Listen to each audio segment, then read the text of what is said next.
Bom, boa noite, irmãos. Hoje eu quero falar sobre um profeta. É um livro bem curtinho da Bíblia, às vezes até difícil de achar. Profeta Ageu. Mas antes de pedir para os irmãos abrirem Ageu, não precisa abrir ainda. Pode abrir primeiro, por favor, no livro de Esdras. Esses dias comecei a estudar, porque eu vou ter que dar aula na escola dominical sobre Esdras, Neemias, Ester, e eu lendo lá, apareceu o profeta Ageu. Eu falei, vou ler esse profeta, né? E eu gostei da mensagem que ele levou ao povo, e eu entendi que era a passagem para hoje, né? Quando nós pensamos no profeta Ageu, ele é chamado, né, o livro dos profetas faz parte do que nós chamamos de profetas menores, não porque ele tem menos importância ou porque o conteúdo não é bom, alguma coisa assim, mas porque ele é um livro pequeno, tem apenas 2 capítulos, né, então ele faz parte disso. Ele é um profeta que atuou na época do que nós chamamos pós-exílio, no retorno do povo de Israel do exílio da Babilônia, retornou a Judá, a Jerusalém. Mas antes de nós vermos ali o contexto, eu quero voltar um pouquinho mais na história para entender tudo o que aconteceu, por que o povo de Israel chegou ao ponto que havia chegado naquela ocasião. Então, quando nós pensamos, Deus resgata o povo de Israel do cativeiro do Egito, conduz ele pelo deserto, né, através de Moisés, e leva até a terra prometida. Josué leva o povo de Israel a conquistar a terra prometida. E lá na terra prometida, Israel deveria ser uma teocracia, ou seja, um governo liderado por Deus. Mas, então eles deveriam ser exemplo para as nações. E lá em Deuteronômio nos diz que as leis, a conduta do povo, como o povo agiria, deveria levar as outras nações a olharem para Israel e se admirarem do governo de um povo que é governado por Deus. Eles deveriam ser luz para as nações ao redor. Mas acontece que o pecado, a rebeldia do povo tumultuou esse governo de Deus, né, os propósitos de Deus.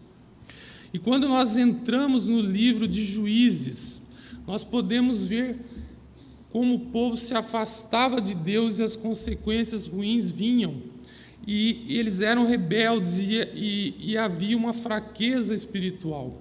E quando nós vamos terminando o livro de Juízes, nós vemos que a degradação espiritual é muito grande. Houve uma guerra civil e por muito pouco uma tribo não foi exterminada, que foi a tribo de Benjamim. E lá no final do livro, e durante o livro também aparece, mas ao último versículo de Juízes fala o seguinte: naqueles dias não havia rei em Israel, e cada um fazia o que parecia bem aos seus olhos. E essa é uma declaração que ela é sombria, é feia, é escura, né? Porque cada um fazia o que queria e não temia a Deus.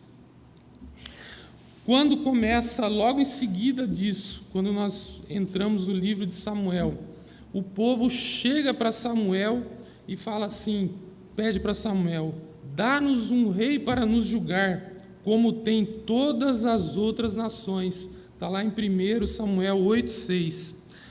Israel, que deveria ser modelo para as outras nações, ele queria ser como as outras nações. Eles estavam querendo copiar o que os outros faziam. E é muito triste quando o povo de Deus, que deve ser exemplo para os outros, ao invés de ser modelo, ele se torna um carbono, uma cópia do que é o mundo. Então isso é muito triste. E Samuel, com grande pesar, com grande desgosto no seu coração, ele ora a Deus. E Deus diz o seguinte para ele: pois não é a ti que tem rejeitado, porém a mim, para que eu não reine sobre eles. Está lá em 1 Samuel 8,7. Então, essa é a origem da desgraça, dos problemas de Israel, o afastamento de Deus. O problema não era a forma de governo, era o afastar-se de Deus. É aquele sentimento que surgiu desde lá de Gênesis, na queda: e sereis como deuses, como Deus. Era o desejo que o homem tem de independência. Ele não quer se submeter a Deus, ele quer se livrar de Deus, né? Então, mesmo o povo agindo com essa baixeza, Deus, ele age em sua grandeza e na sua soberania. Ele ordena Samuel a constituir Saul como o primeiro rei de Israel. E o reino, nós tivemos 3 reis que fazem parte do que nós chamamos de Reino Unido: Saul, Davi e Salomão. E sempre eles começaram bem, mas depois vão dando alguns problemas no reino, né? E quando Salomão morre, o seu filho Roboão assume o governo, e logo em seguida há um problema lá, e ocorre a divisão dos reinos, né? Então, reino do norte, que nós chamamos de Israel, e reino do sul, Judá. E o reino do norte, desde o início, ele mergulhou na idolatria. Desde o início, eles foram rebeldes a Deus e não temeram a Deus. Nenhum dos reis do norte foi temente a Deus.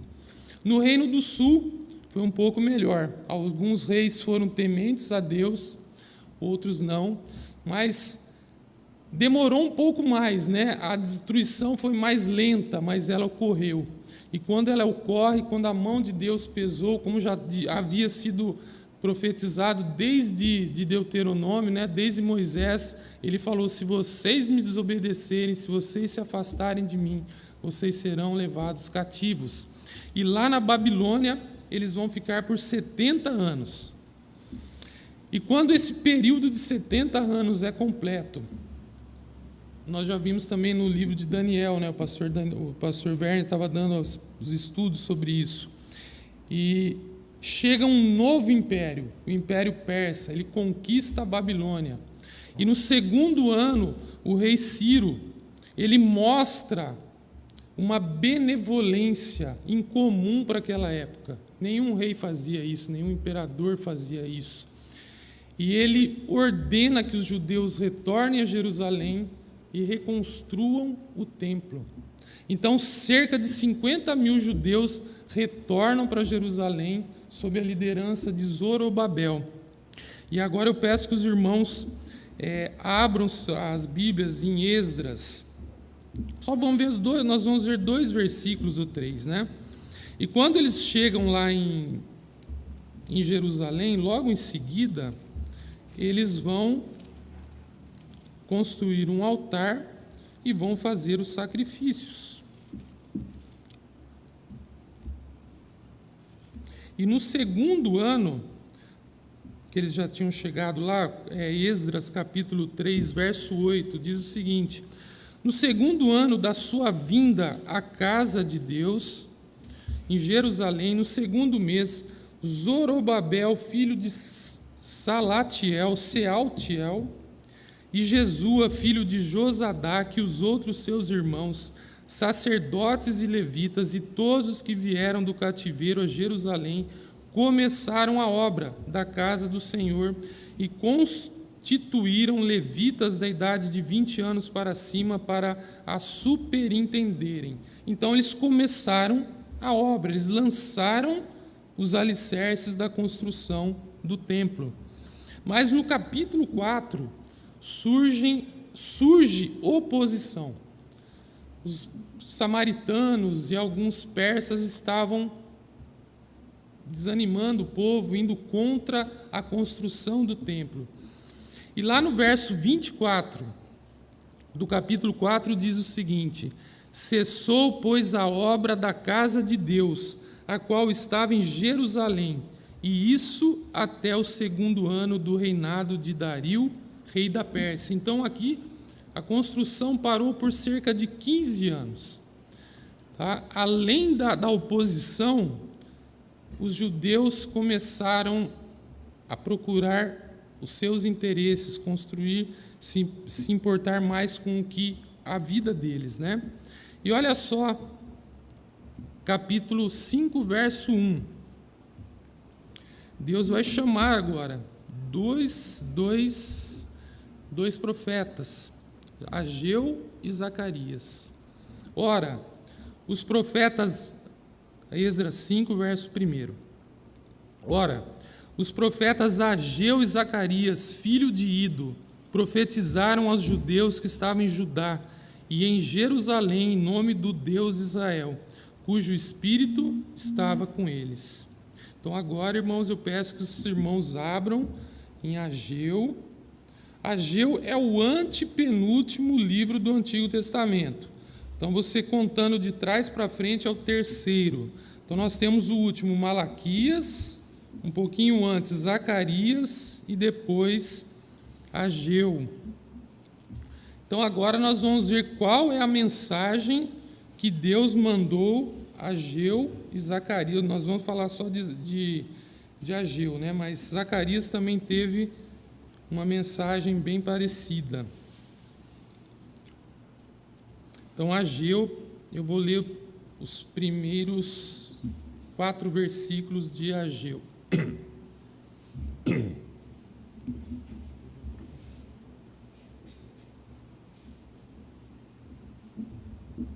Então diz o seguinte, o verso 1 de Ageu.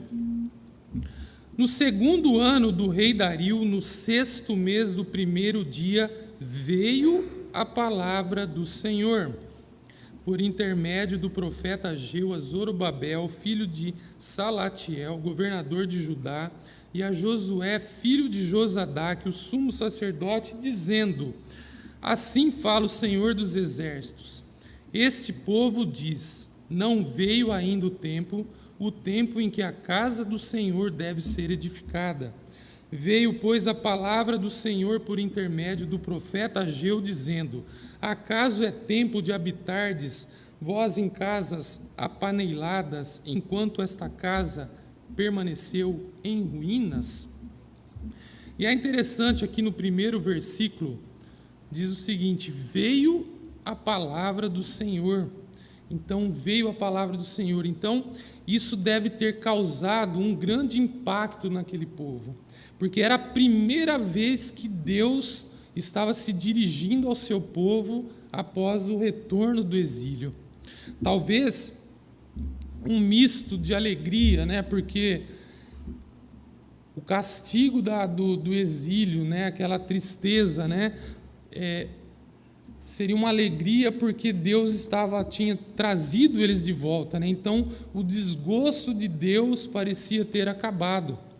Mas a mensagem que nós podemos ver é o seguinte: primeiro, ela se dirige a 2 líderes de Israel, Zorobabel, que era o governador de Judá, e a Josué, filho de Josadaque, o sumo sacerdote.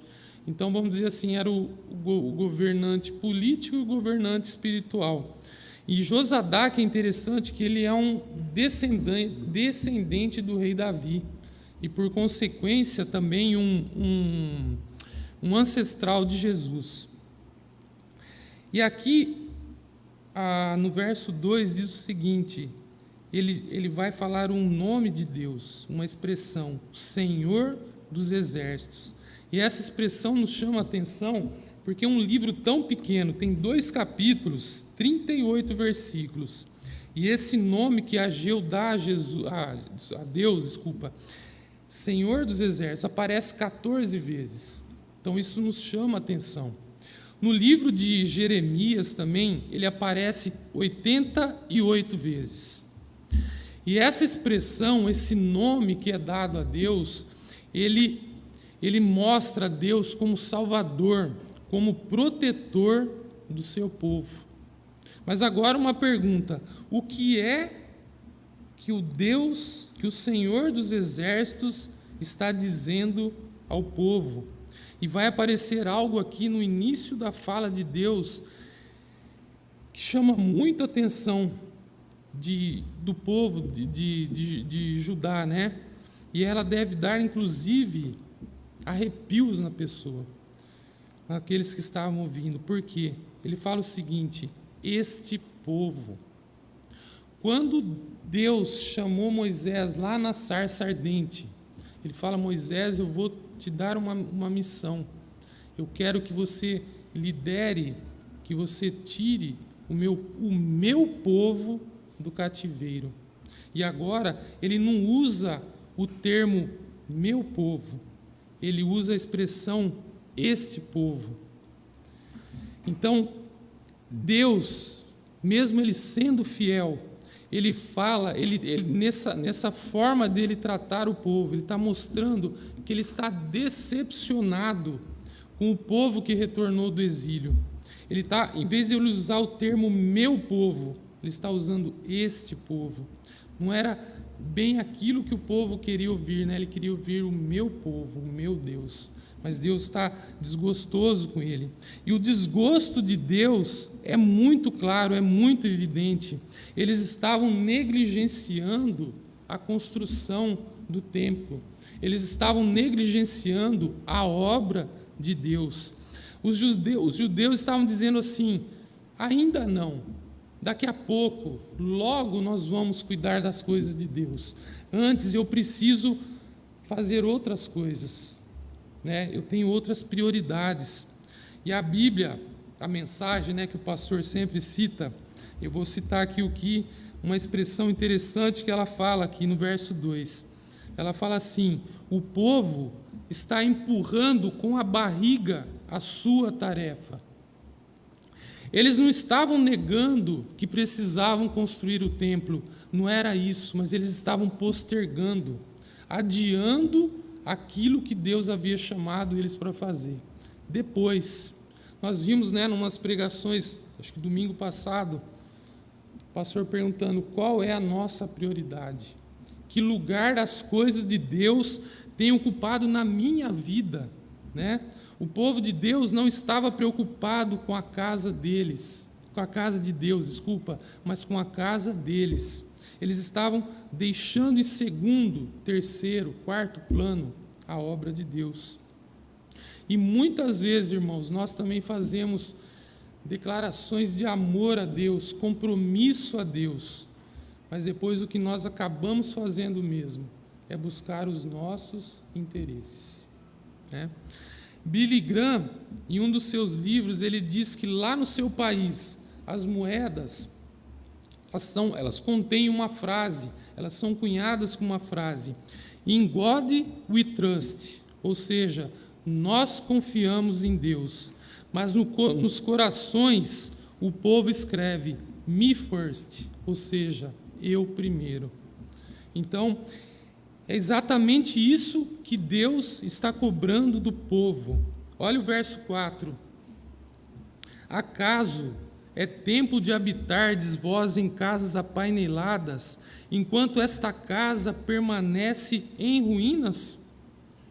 Primeiro a minha vida, mais tarde a de Deus. Primeiro eu tenho que cuidar dos meus negócios, primeiro eu tenho que cuidar da minha família, primeiro eu tenho que fazer meus estudos. Então surgem várias coisas que nós precisamos cuidar antes, para depois cuidar dos negócios de Deus. Quando sobrar tempo, quando eu já estiver estabilizado financeiramente, ou quando a minha família já estiver tudo bem, né? Então depois que eu vou fazer isso. E como Deus reage diante dessa atitude do povo de Israel? Verso 5. Ora, pois, assim diz o Senhor dos Exércitos: considerai o vosso passado, ou seja, considerai as vossas vidas, como está a vida de vocês, deem uma olhada para a vida de vocês. E essa é uma frase muito importante, porque ela aparece de novo no final do verso 7. Considerai a vida de vocês, o vosso passado. Deus quer que o povo pense, Deus quer que o povo reflita como está a vida de vocês. É isso que o povo, que Deus está pedindo. E é algo que nós, como povo de Deus, também devemos fazer. Nós somos chamados a termos um comportamento que agrade a Deus. E quando nós não fazemos isso, paira sobre nós uma ameaça, a disciplina. Olha o verso 6. Tendes semeado muito e recolhido pouco. Comeis, mas não chega para fartar-vos. Bebeis, mas não dá para saciar-vos. Vestivos, mas ninguém se aquece. E o que recebe salário, recebe-o para pô-lo num saquitel furado. Nós precisamos lembrar que aqui se tratava da antiga aliança. E basicamente era o seguinte: se o povo obedecesse, eles seriam abençoados. Se o povo desobedecesse, eles seriam castigados, né? E nós vemos aqui, né? Eles estavam plantando muito, colhendo pouco. Comiam muito, mas nunca se fartavam. Vestiam, mas não se aqueciam. Recebiam salário, mas ele estava sempre fugindo do bolso deles, né? E de novo o verso 7. Considerai o vosso passado. Veja como está a vida de vocês. E o verso 8, Deus vai falar algo para eles. Olha só o começo do verso 8. Subi ao monte, trazei madeira, edificai a casa.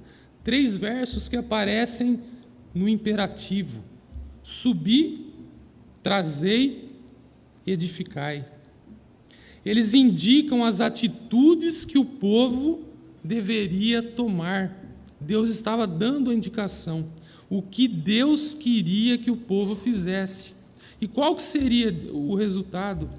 E dela me agradarei e serei glorificado, diz o Senhor.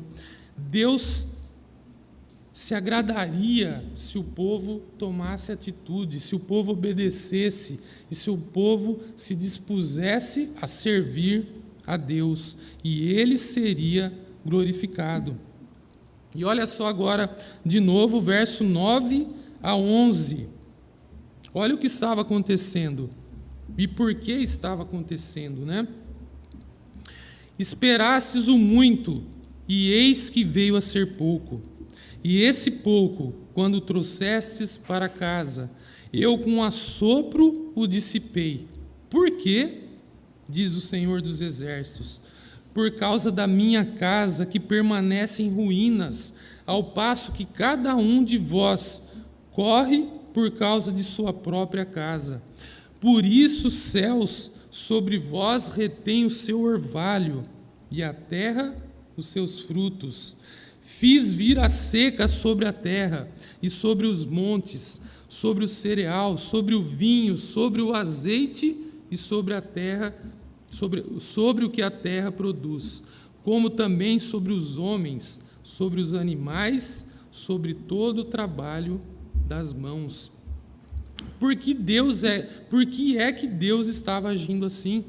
E o verso 9 responde: porque a casa de Deus estava sendo negligenciada, estava em ruínas. O povo deixou de lado a casa de Deus, deixou de lado as coisas de Deus. E o problema aqui é bem claro. Não é que o povo não poderia cuidar dos seus negócios, não é que o povo não poderia cuidar da sua vida. O problema era que estava sendo deixado de lado os negócios de Deus, as coisas de Deus. O reino de Deus estava sendo negligenciado. E é exatamente isso que nós temos visto nas últimas pregações, né, do pastor Werner. Qual é a nossa prioridade? Que lugar as coisas de Deus ocupam na nossa vida, no nosso coração? E agora nós vamos para o verso 12. E aqui surge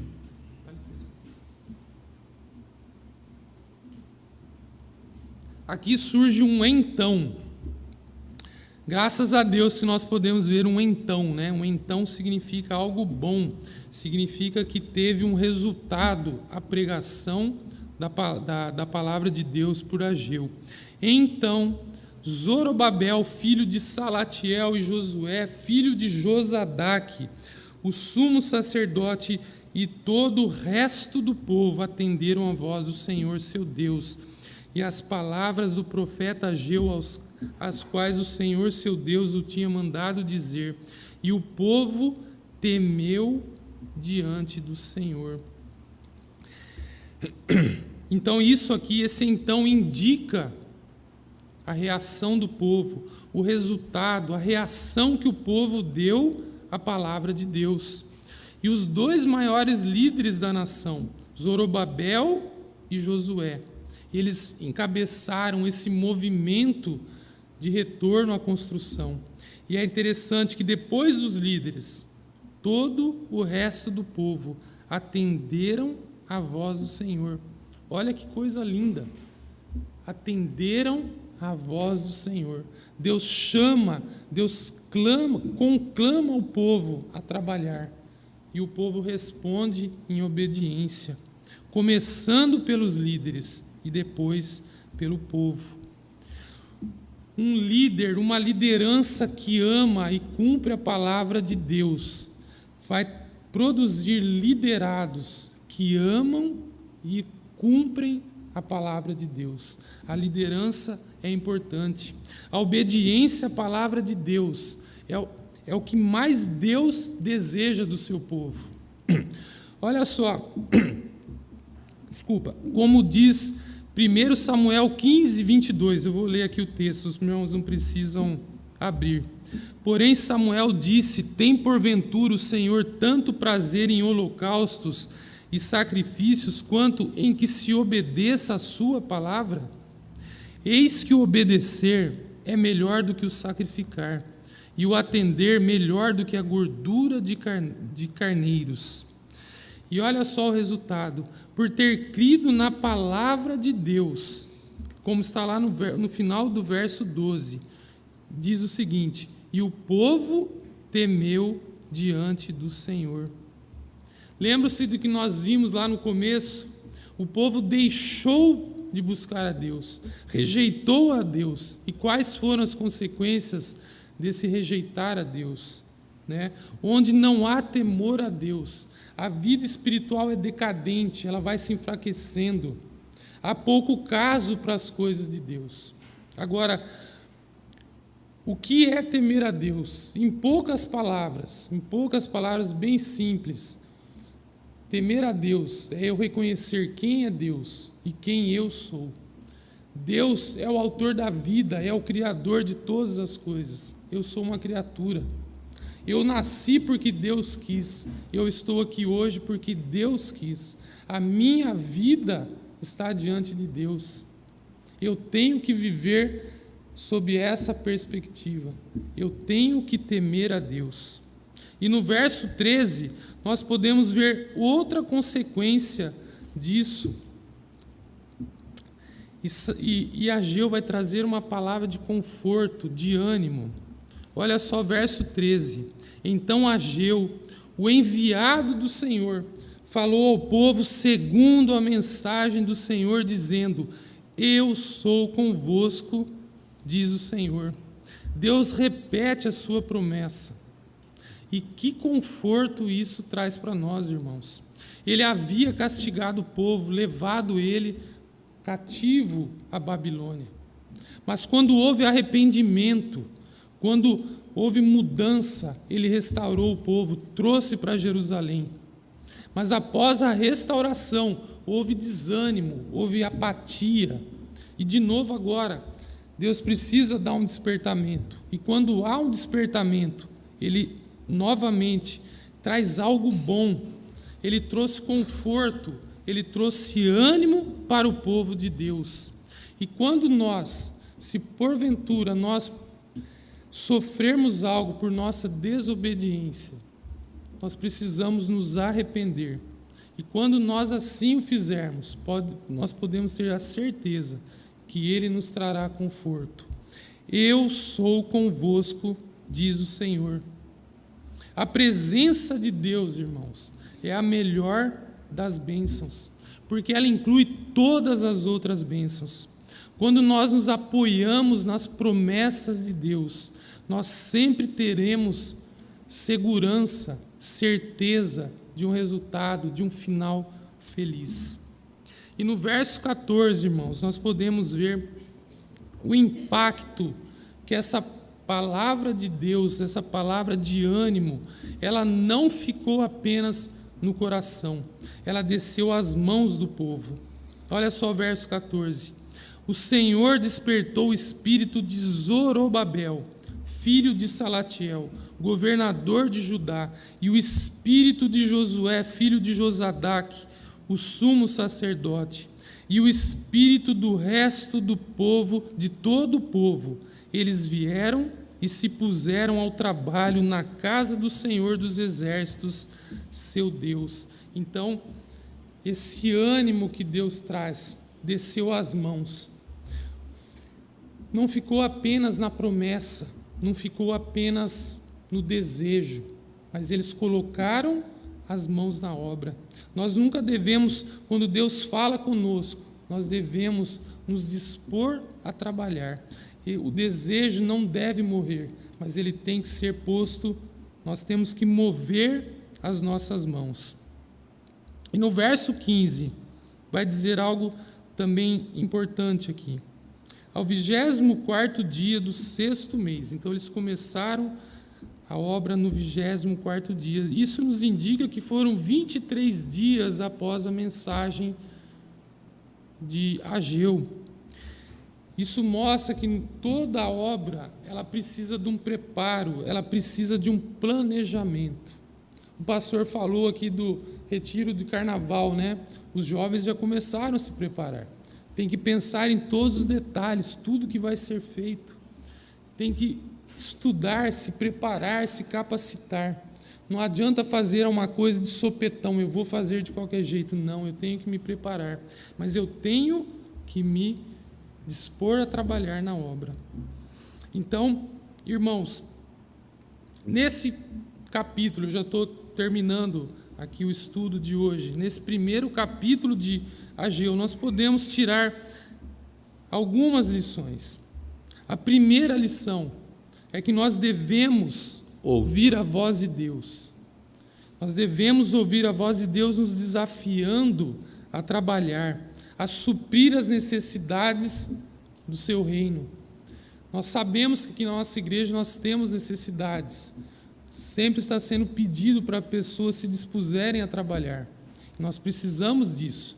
Não nós, mas o reino de Deus precisa disso. E, irmãos, como é um privilégio poder trabalhar na obra de Deus. Não é uma obrigação, é um privilégio. Ele nos chama a isso. E a pergunta que fica, qual tem sido a minha prioridade? Eu tenho colocado a obra de Deus em primeiro lugar ou as minhas coisas em primeiro lugar? A segunda lição, a obediência, é na obediência à palavra de Deus que reside a nossa segurança. A Bíblia inteira nos chama a obedecer a Deus. E quando nós desobedecemos, isso nos traz consequências ruins, traz algo ruim para as nossas vidas. Mas é na obediência que nós podemos dizer que é a fonte de realização, de segurança. Tá? Então, basicamente, essas duas lições. Eu tenho uma terceira lição que eu quero sair um pouquinho do texto.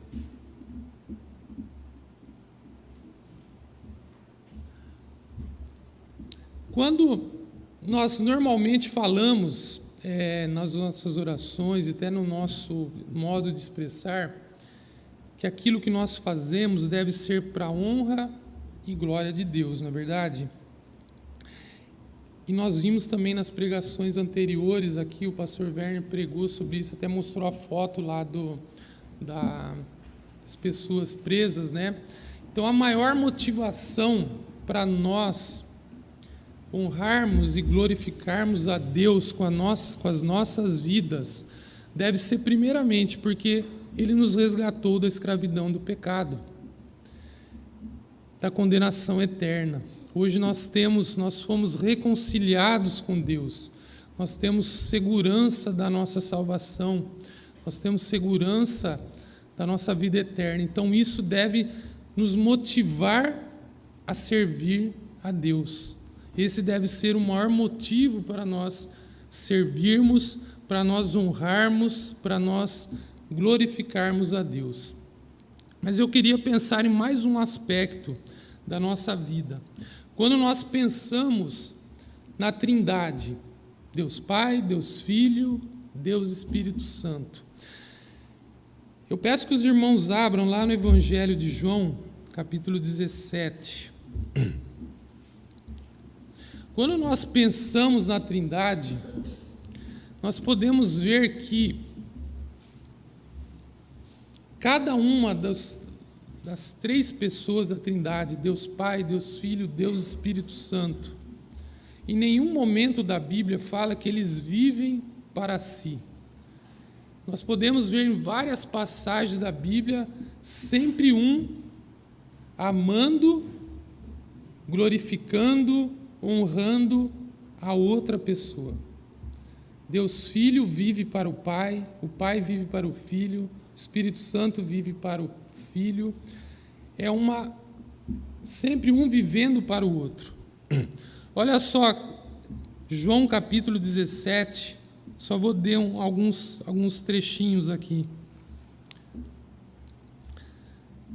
Começando o verso 1. Tendo Jesus falado essas coisas, levantou os olhos ao céu e disse: Pai, é chegada a hora, glorifica a teu Filho, para que o Filho te glorifique. Vejam, o Filho vai glorificar o Pai e o Pai vai glorificar o Filho. O Filho não busca a sua glória, ele busca a glória do Pai. E o Pai, por consequência, vai glorificar o Filho. Verso 5 de novo. E agora glorifica-me, ó Pai, contigo mesmo, com a glória que eu tive junto de ti, antes que houvesse mundo. Verso 10. Ora, todas as minhas coisas são tuas, e as tuas coisas são minhas, e neles eu sou glorificado. Conseguem perceber como um vive para o outro? Se nós voltarmos aqui para o capítulo 16 de João, vai falar do Espírito Santo, Jesus falando do Espírito Santo, capítulo 16, verso 14. Ele me glorificará. Jesus está falando do Espírito Santo vai glorificar a Jesus. Um vivendo para o outro, não para si mesmo. Quando nós olhamos lá em Gênesis, capítulo 1, verso 27, diz que nós fomos criados à imagem e semelhança de Deus. Nós fomos criados, irmãos, para honrar, glorificar a Deus. Mas sabe qual é a consequência de quando nós, o resultado de quando nós honramos e glorificamos a Deus através das nossas vidas? Vamos abrir lá, Mateus 16, verso 25.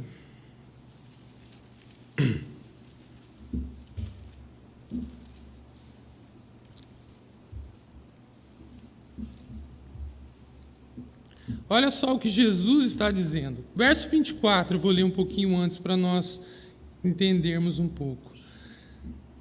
Mateus 16, verso 24.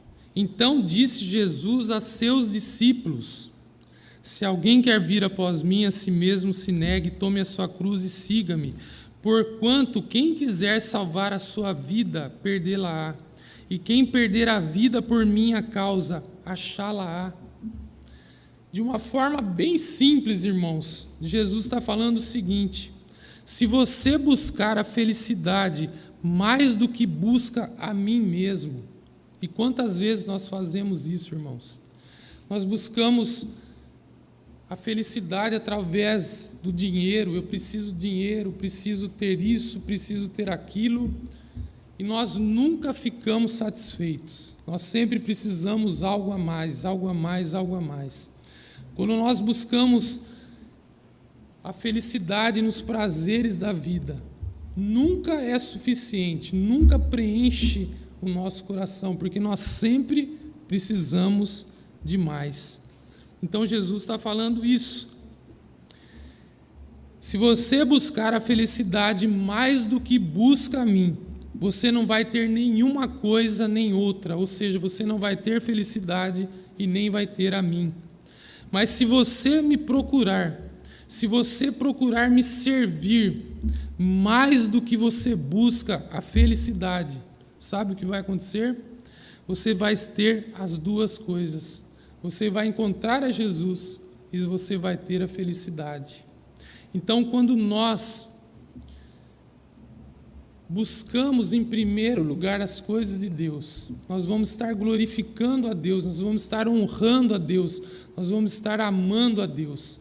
Mas como resultado, nós também seremos glorificados por Deus, nós seremos realizados, nós teremos plena felicidade, porque nós vamos estar na presença de Deus.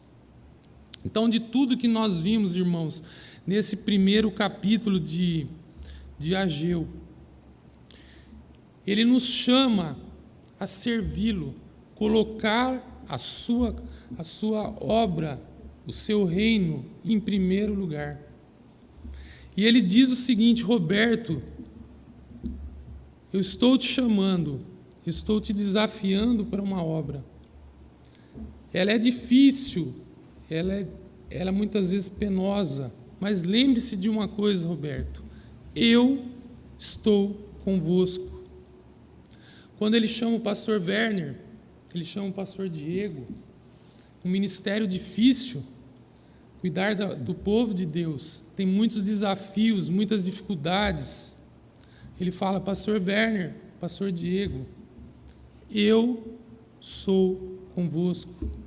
Quando ele chama cada um de nós, irmãos, a trabalhar, como ele está chamando, como ele tem nos chamado, ele vai falar para cada um de vocês: eu sou convosco. Amém? Vamos orar, irmãos.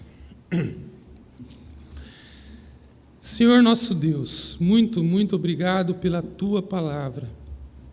Ela é tão desafiadora, ela é tão... traz-nos tanto confrontação, Senhor, nos faz analisar como tem sido as nossas vidas, Senhor. Ajuda-me, Senhor, a colocar em primeiro lugar ao Senhor e ao Teu reino. Ajuda cada um de nós aqui, Senhor, a buscarmos em primeiro lugar o Teu reino, amá-lo de todo o nosso coração, de todo o nosso pensamento, de toda a nossa alma, Senhor.